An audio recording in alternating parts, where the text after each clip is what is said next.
The sun blazed over the opening day of Parklife as music lovers partied under blue skies at Heaton Park.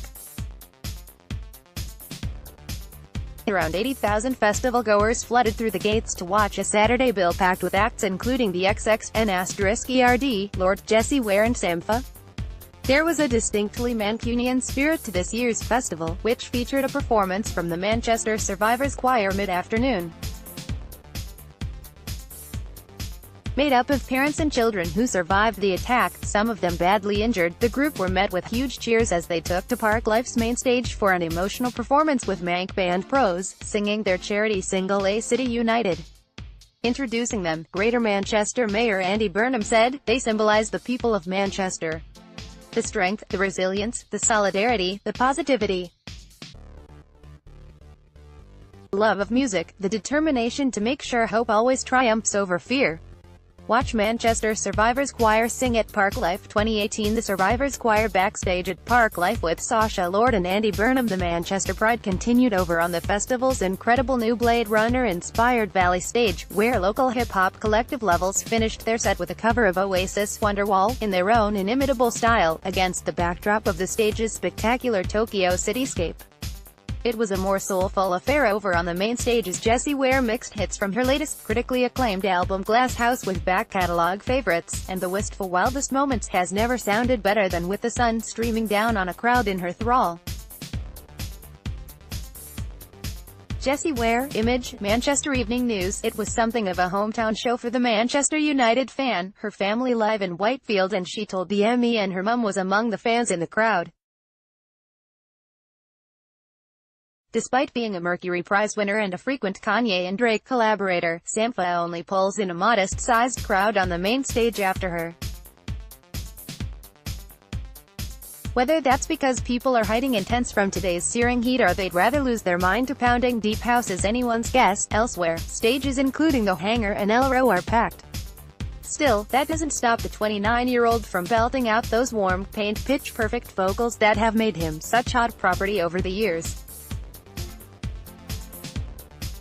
Sampha, Image, Manchester Evening News. The two-pounding bass drops of reverse faults hit the mark and get those around the stage moving, but the piano ballad Too Much minus the Drake feature is perhaps a bit too mellow for a Saturday evening when people are ramping up for a big rave later on.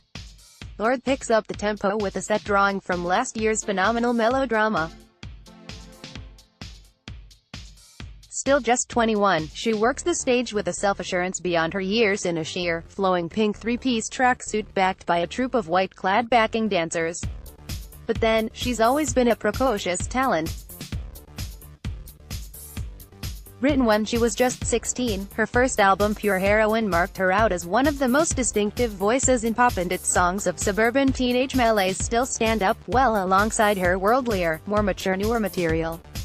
She's not afraid to show her vulnerability though, sitting on the edge of the stage to get close to the crowd as she sings her aching, lovelorn ballad Liability.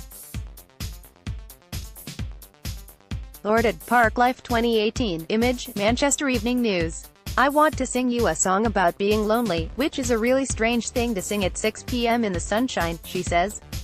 It's a really unique feeling. For a moment you think maybe everyone I love is going to leave me, maybe all my friends think I'm super lame and don't tell me. If you think like that, **** them. They're not your real friends. They're not your people. We're your people.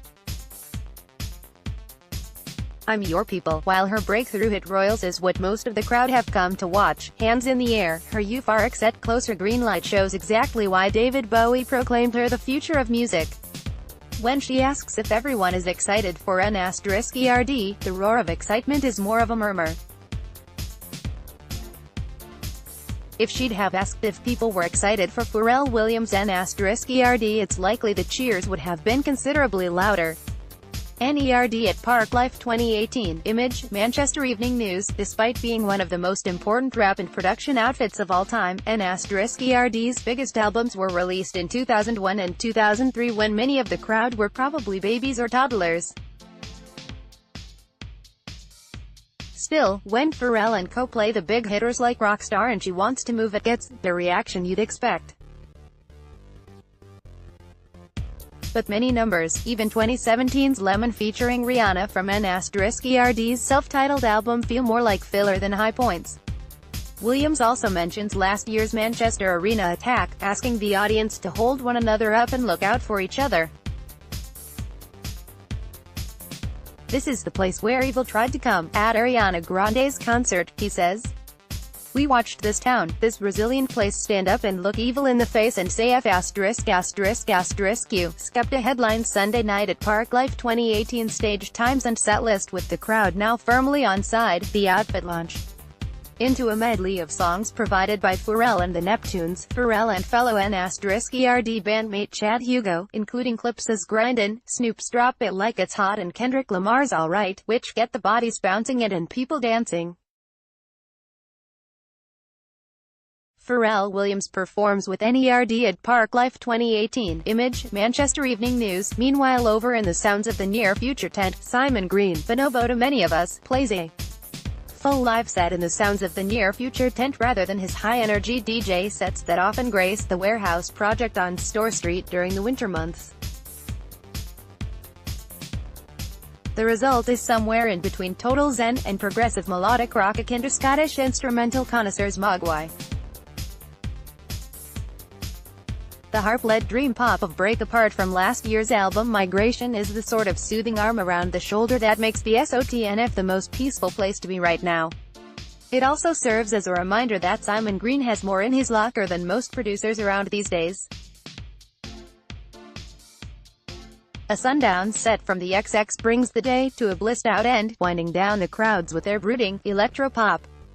Jamie XX is a Parklife regular, but it's their first appearance at the festival as band.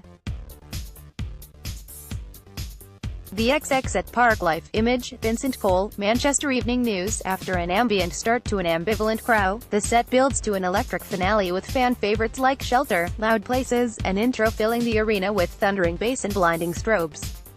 Parklife finally had its day in the sun, and with performances from Liam Gallagher, Skepta, Vince Staples, Kalela, Fortet tomorrow there's plenty more to come.